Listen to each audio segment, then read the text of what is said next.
बिस्मिल्लाहिर्रहमानिर्रहीम सल्लल्लाहु अला मोहम्मद सल्लल्लाहु अलैहि वसल्लम। अस्सलाम वालेकुम दोस्तों, आपका होस्ट एहतशाम शामी आपकी खिदमत में हाज़िर है जी। तो दोस्तों, आज के ब्लॉग में मैं आपको साथ लेके जा रहा हूँ HEC ऑफिस लाहौर, और वहाँ से डिग्रीज़ अटेस्टेशन करवानी है और उसके बाद मिनिस्ट्री ऑफ फॉरेन अफेयर से। तो ये एक एक्सपीरियंस मैं आप लोगों के साथ शेयर करता चलूँ कि सबसे पहले तो आपने एक ऑनलाइन अप्लाई करना होता है जी, अपनी प्रोफाइल बना के जो HEC की वेबसाइट है या उनकी एप्लीकेशन डाउनलोड करके।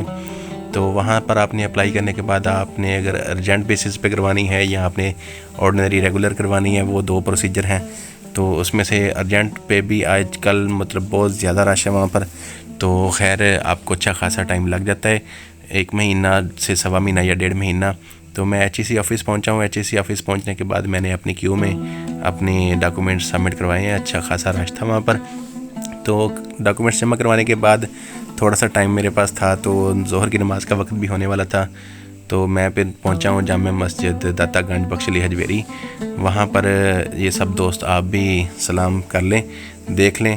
तो जैसे ही वहाँ से मैं वापस निकला हूँ, तो मेरे वापस HEC ऑफिस पहुंचने तक मेरी जो डिग्रीज़ थी वो अटेस्टेशन हो चुकी थी, और फिर मैंने वो रिसीव की हैं। रिसीव करने के बाद मैं ministry of foreign affair office पहुंचा हूँ जी। मिनिस्ट्री ऑफ फॉरेन अफेयर्स में काफ़ी ज़्यादा रश और लंबी क्यूज़ थी। वहाँ पर भी आपको स्पेसिफ़िकली एक मखसूस टाइम पीरियड के अंदर वहाँ पर पहुँच के टोकन लेना होता है। टोकन लेने के बाद डॉक्यूमेंट्स की सबमिशन होती है। डॉक्यूमेंट सबमिशन होने के बाद फिर एक मखसूस टाइम के बाद आपको वो वापस डॉक्यूमेंट्स अटेस्टेशन हुए मिल जाते हैं।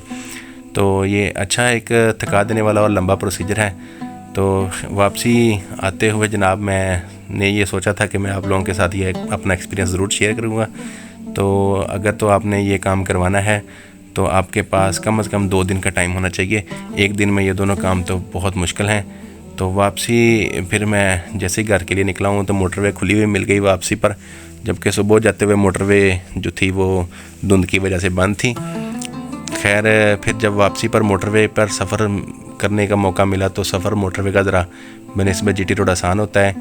तो उसके बाद मैं जनाब जब टोल प्लाज़ा पर पहुंचा हूं, तो मेरी गाड़ी के साथ एक दफ़ा ये मसला हुआ था कि मुझे उन्होंने टोकन नहीं दिया एंट्री का, और जब मैं एग्ज़िट पॉइंट पर पहुंचा तो उन्होंने मुझे कहा कि आपका स्कैनर भी हमारा आपका जो ई टैग है उसको स्कैन नहीं कर रहा। तो इसी वजह से मैंने उसके साथ झगड़ा किया कि जी मुझे टोकन भी दें। तो खैर वो जीत गया, हम हार गए, उसने टोकन नहीं दिया।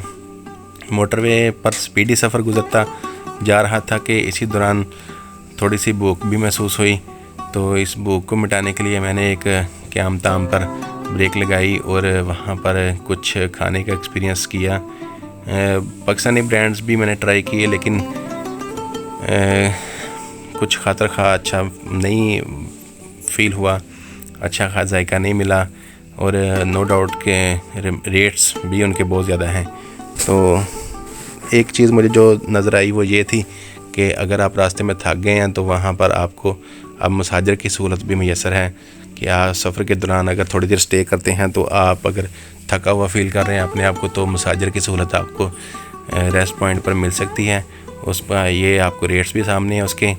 और फिर उसके बाद जी थोड़ा सा मैं फ़्रेश हुआ, वॉक शाक की है, और फिर आपके भाई ने KFC से कुछ खाने के लिए सामान ऑर्डर किया है, और थोड़ी सेल्फ़ी ली है, और भूख काफ़ी ज़्यादा लगी हुई थी, सारा दिन की थकावट भी थी।